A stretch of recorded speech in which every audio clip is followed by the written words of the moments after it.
কোথায় যাবা তুমি? দাদু বাড়ি? এত সকাল সকাল দাদু বাড়ি? তুমি সাজু করছো? তাই? দেখো চোখের ঘুম ভাঙে নাই মনে হয়।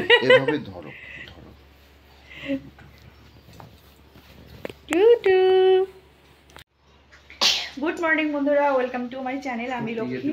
তো আমরা সকাল সকাল এখন রেডি হচ্ছি। আমরা এখন যাব কোথায়? কোথায় যাবো বাবা? দাদু বাড়ি। মিঠু যাবে মিঠু দাদু বাড়িতে।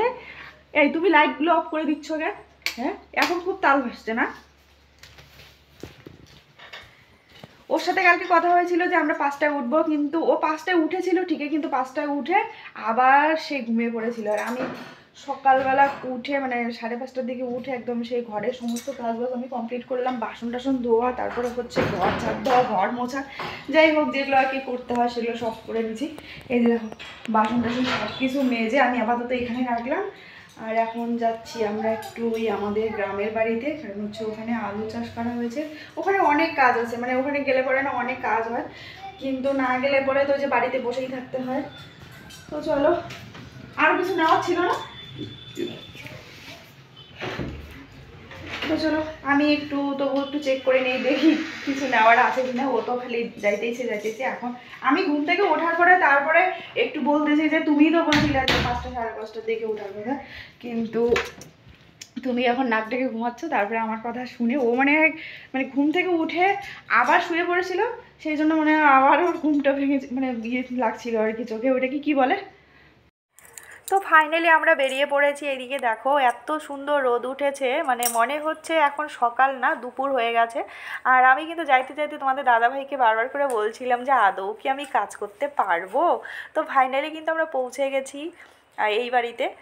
আর মিঠুকে আমরা নিয়ে আসিনি, কারণ হচ্ছে মিঠুকে নিয়ে আসলে পরে মিঠু দুষ্টমি করবে, আমাদেরকে কাজটাই করতে দেবে না আমরা যে কাজটা করতে আসছি, সেই জন্য আর কি। তাছাড়া ওর ঘুমটাও ঠিক মতো হয়নি, তো আমার বাবার বাড়িতে রেখে দিলাম, কারণ বাবার বাড়িতে থাকলে ও সেফটি থাকবে আর খুব ভালো থাকবে। ওখানে খেলার সাথী আছে, আমার মানে বোনের মেয়ে আছে, ছেলে আছে। আর এদিকে দেখো আমি আর কি চুড়িদারটা চেঞ্জ করে নাইটি পরে নিলাম। নাইটি পরে এখন যাচ্ছি মাঠে ময়দানে কাজ করার জন্য। তো দেখো এদিকে দেখো আমরা কিন্তু আস্তে আস্তে, আমার শাশুড়ি কিন্তু পৌঁছে গেছে মাঠে। তো আমার শাশুড়ি না খুব সকালে ওঠে জানো তো, আর খুব সকালে উঠে বসে থাকে না, উনি বসে থাকার মানুষ না। যেহেতু এইদিকে আলুগুলো আছে, দেখো বর্তমান আলু তোলার জন্য না লেবার পাওয়া যাচ্ছে না। আমাদের এদিকে যেহেতু তামাক চাষ হয়, সেই জন্য আর কি লেবারটা একদমই পাওয়া যাচ্ছে না। তো আমার শাশুড়ি কিন্তু আজকে একটু কালকে একটু করে করে কিন্তু অনেকটা আলু তুলেও ফেলেছে। এই যে তোমরা দেখতেই পাচ্ছ, এই দেখো অনেকটা ফাঁকা জায়গায়, দেখো এই গোটা জায়গাটা কিন্তু আমার শাশুড়ি একা একা আলুগুলো তুলেছে। আর এখন এই যে দেখো আমার শাশুড়ি ওইদিকে আলু তুলছে, এখন আমি এইদিকে আলু তুলছি। আর আমাদের দোকানের ছেলেটা বলছে বম্মা তোমার কেমন লাগছে, কিন্তু আমার খুবই ভালোই লাগছে, যেহেতু লেবার পাওয়া যাচ্ছে না। তাছাড়া হচ্ছে সকালবেলা কাজ একটু একটু করে না কাজ, নিজের সংসারে কাজ করতে আবার লজ্জা কিসের বলো। একটু গরম লাগছে ঠিকই, কিন্তু খুব ভালো লাগছে কাজটা করতে আমার। আর এখানে দেখো, আর আমরা কেন এত তাড়াহুড়ো করছি, কারণ এই যে কুমড়ো গাছগুলো তোমরা দেখতে পাচ্ছ না, এই কুমড়ো গাছগুলোতে না মানে খুব সুন্দর সুন্দর কুমড়ো আর কি ধরেছে। আর সেই জন্য আর কি কুমড়োর ডগাগুলোর নিচে না এই যে আলু যে গাড়া হয়েছে, আলুর ওই কান্দি বলে না কি জানো, ওগুলো না নিচে পড়ে গেছে, ডালের নিচে পড়ে গেছে। সেই জন্য আর কি আমরা খুব তাড়াতাড়ি করে এই মানে আলুগুলো তুলে নিব। আর এখানে দেখো রসুন আছে, তারপরে হচ্ছে কয়েকটা গাছ আছে আর কি, টমেটো গাছ, এই যে দেখো এই যে টমেটো আছে। তারপরে আছে এখানে হচ্ছে ধনিয়া পাতা ছিল একটা সময়, কিন্তু এখন আর কি বীজ হয়ে গেছে। আর আমি এই দেখো কুমড়ো ফুল তুলেছিলাম, মানে এত সুন্দর কুমড়ো ফুল হয়েছে, মানে আমি লোভ সামলাতে পারিনি।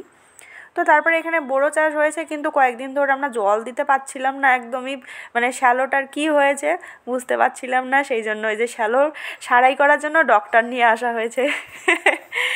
গাইস ওইদিকে আলু টালু তোলা সব কমপ্লিট হয়ে গেছে। আর এই দেখো বেলপাতা নিলাম, আর সাথে করে হচ্ছে চারটা বেল ছিঁড়ে নিলাম আর কি। আর আজকে তো উপরে আছি, শিব পূজা আছে আজকে। আর সাথে করে এই যে দেখো মিষ্টি আলুগুলো,